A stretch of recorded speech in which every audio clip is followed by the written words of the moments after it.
Good morning, guys. On to part 2 of Megan, how Megan came to be.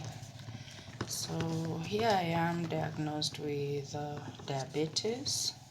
I barely have a coin in my pocket. Actually, I have like 50 shillings in my pocket for my transport back home.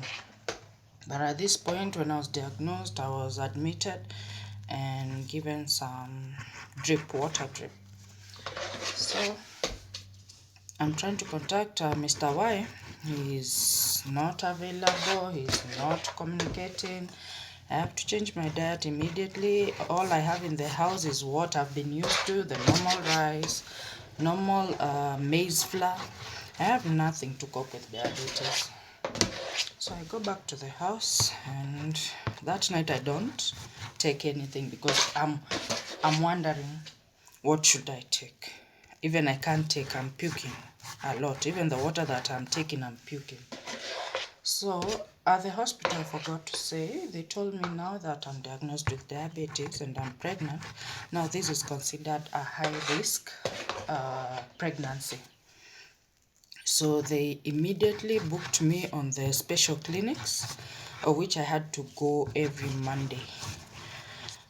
Yeah, so went back to the house, didn't take anything for the night, and I continued with the pressures, I continued with life. So come the clinic, now the first Monday, I'm told that I have to start injecting myself with insulin.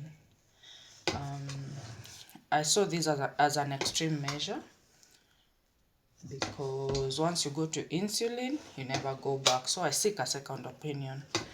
My second opinion told me to go to metformin. So I took metformin, which is a medicine for diabetes. So I was put on metformin 500 mg morning and evening, twice a day. So that's what I continued with. Meanwhile, Mr. Y is not anywhere to be seen. He's not in my life.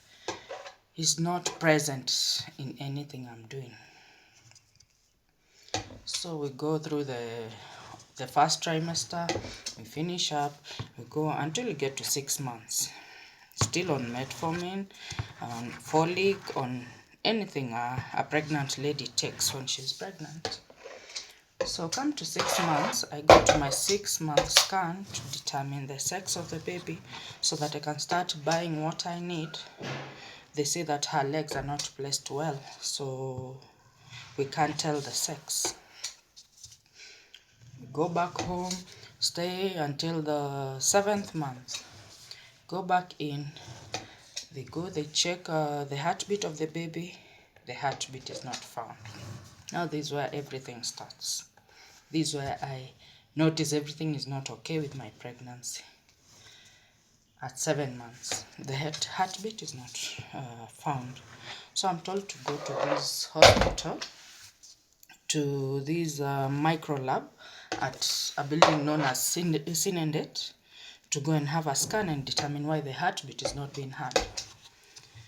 So I went to Sinendet and during the scan, just immediately that scan thing was put on me, the heartbeat came up and I was so excited. My baby is okay. But when the doctor was checking, he checked from the head, the hands, everything. Coming to the waist, the doctor was very lively, checking from the head, the hands, how the internal organs are doing, the heart, the liver, the lungs, how they are developed. Say they are doing well. But now when he came to the waistline, he kept quiet. He didn't say anything. He just kept quiet. He stopped talking, and I noticed there was something wrong. So he told me to go out, take some tea or maybe a soda so that we see if the legs can move around.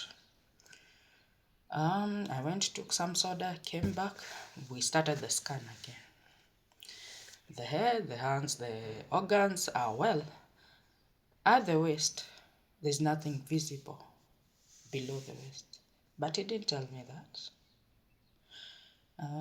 Instead, he wrote a report. He discharged me. He wrote a report But what he said to me is that the legs are not well formed. So I told him, is it something that should take like a supplement so to boost how the legs are and everything? He said yes. So I came out of this micro lab. I texted my doctor, not really texting, I sent a picture of what the report said to my doctor back in my hospital. And my doctor said, this is something you have to sit down and talk.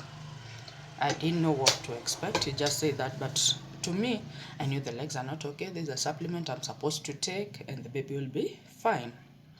So I went on to my work. I continued in my work. This is like 10 a.m. in the morning. So I went back to work. I continued with everything I was doing, the baking, the decorating of cakes, just there. And then I noticed that around 4, I've not talked to my doctor. Let me see what she has to say.